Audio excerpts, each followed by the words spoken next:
Hey everyone, welcome back to my channel. My name is Mandy and today we're going to talk about 5 ways to stop buying curriculum that you're not going to use. I don't know if you're guilty of this. I'm so guilty of this, and I have finally figured out ways to break this habit because it cost me so much time and energy and money, and I feel like I've kind of perfected this a little bit. So I'm going to show you the ways that I stop myself from buying too much, especially when I have a small homeschool area. I do not have enough room for any more books in my house. This is getting crazy. So I'm going to show you how I do this. But first, if you are brand new to my channel, welcome. Make sure you hit the like and the subscribe button. And down below in the description box, I have my brand new homeschool group on Facebook where I would love for you to join. There's over 1,000 moms in there and we just yik yak all day about curriculum. Okay, so let's get right into the video. Okay, so the first way that I really stop myself is I do not buy curriculum just because it's on sale.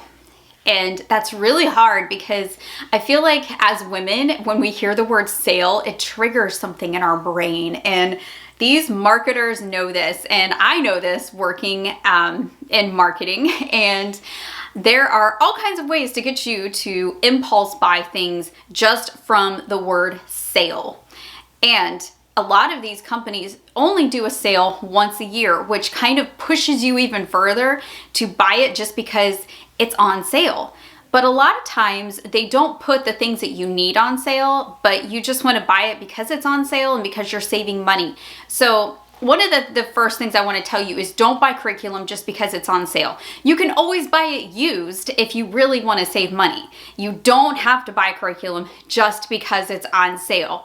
You really have to solidify the decision to buy that particular curriculum before you go off and buy it just because it's on sale. So number 2, ask yourself, is this something we actually need?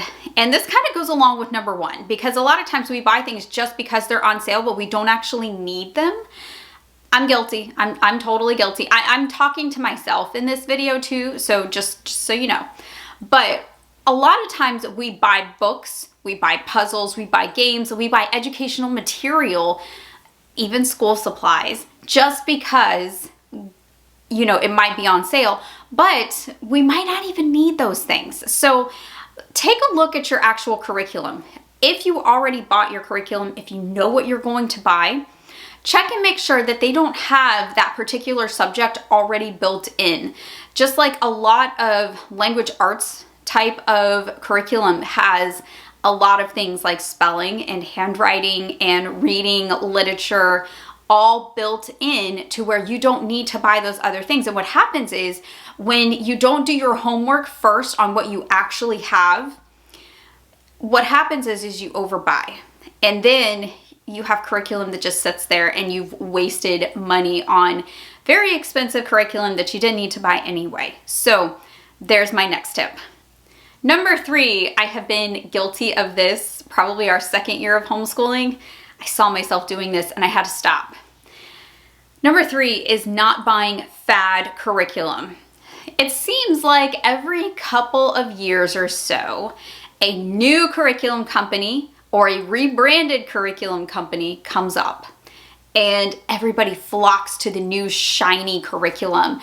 And maybe it's cheaper, maybe it's more economical, but a lot of times what happens is people switch curriculum that's already working for their family for these fad curriculums, and we find out that maybe they're not as well put together, or maybe because it's cheaper, you're missing out on a lot of other things that might have came with the bigger curriculum that you were buying.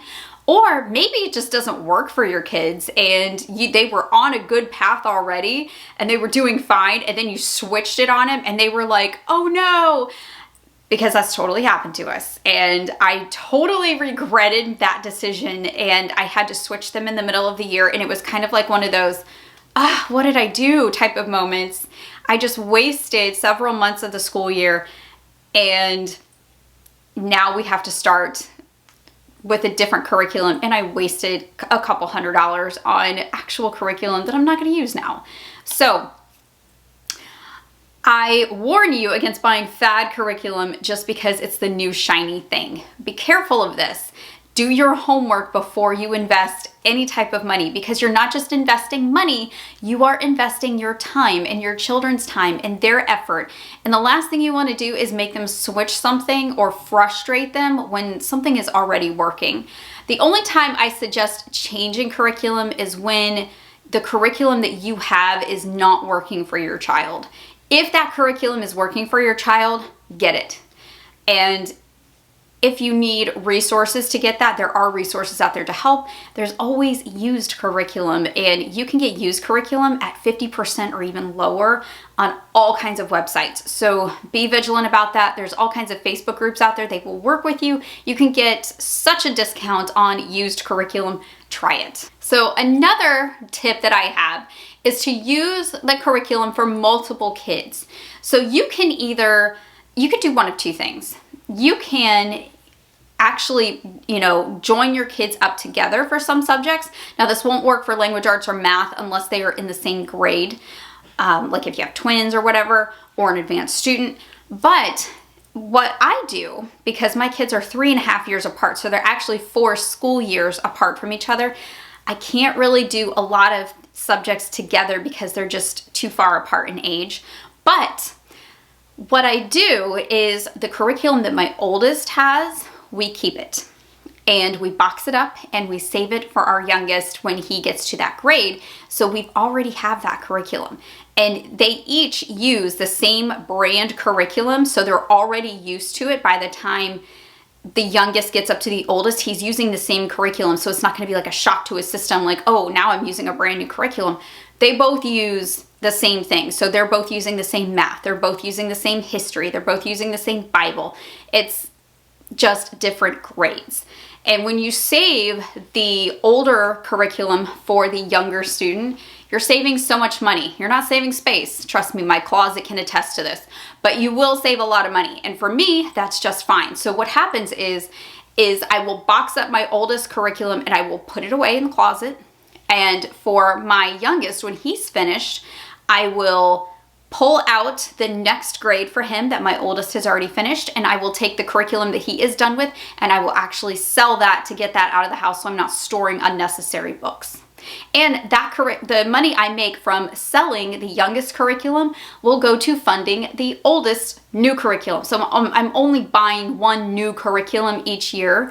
I'm just passing it down, kind of like we did with clothes when we had siblings of the same gender in the house. Same principle. So my last tip is watch the impulse buying. Curriculum season is coming up. It's spring. It's late spring, which means we're going to start seeing a lot of curriculum videos, a lot of curriculum unboxings. Do not buy curriculum just based on even one video, even if it's mine, because what works for my kids may not even work for your kids. So that's why I love companies like IEW, and right now IEW is actually allowing me to give all of my subscribers here, and I'll put the link down below in this. This actually just hit me. But one of the things that we don't get to do is actually get to try it out.